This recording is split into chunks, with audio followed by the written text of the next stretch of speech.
Hey, think about Sisyphus for a minute real quick. That myth where he's stuck pushing a boulder up a hill, only for it to roll back down every time. Over and over. No real reason, just the routine. Feels kind of familiar sometimes, doesn't it? That's the starting point for Albert Camus. So let's spend the next 10 minutes looking at his idea of the absurd. Settle in and we'll go through it step by step. Who was Camus? Voyez-vous, un écrivain travaille solitairement, est jugé dans la solitude, surtout se juge lui-même dans la solitude. Ça n'est pas bon, ni sain. Pour qu'il soit normalement constitué, un jour vient toujours où il a besoin du visage humain, de la chaleur d'une collectivité. Camus was born in 1913 in Algeria, in a working-class family with not much money. He dealt with tuberculosis early on, but he kept going, got into journalism, wrote plays, and during World War II he worked in the French resistance, helping get information out under the radar. In 1957, he won the Nobel Prize for Literature when he was 44 years old. Mais dans toutes les circonstances de sa vie, obscure ou provisoirement célèbre, jeté dans les fers de la tyrannie ou libre pour un temps de s'exprimer, l'écrivain peut retrouver le sentiment d'une communauté vivante qui le justifiera à la seule condition qu'il accepte autant qu'il peut les deux charges qui font la grandeur de son métier, le service de la vérité et celui de la liberté. He wasn't really after awards, though. Camus spent a lot of time thinking about why we keep going. We look for meaning in everything, but the world doesn't always give us answers. It's quiet on that front. He called that gap the absurd, the difference between what we hope for and what we get. You might recognize it in everyday stuff like wondering about your job or scrolling through news that doesn't add up.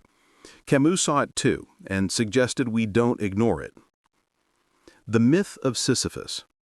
He put his thoughts into an essay in 1942, The Myth of Sisyphus. It opens with something direct.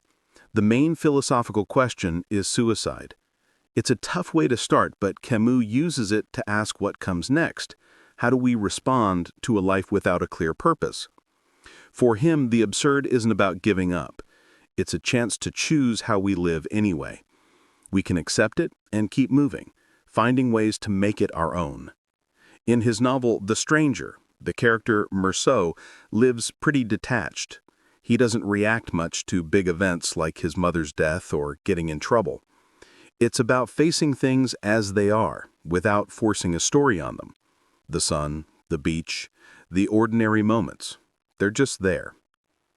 With Sisyphus, Camus ends by saying we should imagine him happy, not because the task changes, but because in accepting and continuing, there's a kind of independence, no big forces controlling it all, just the act of going on. Camus' ideas in current world. So how does this fit now?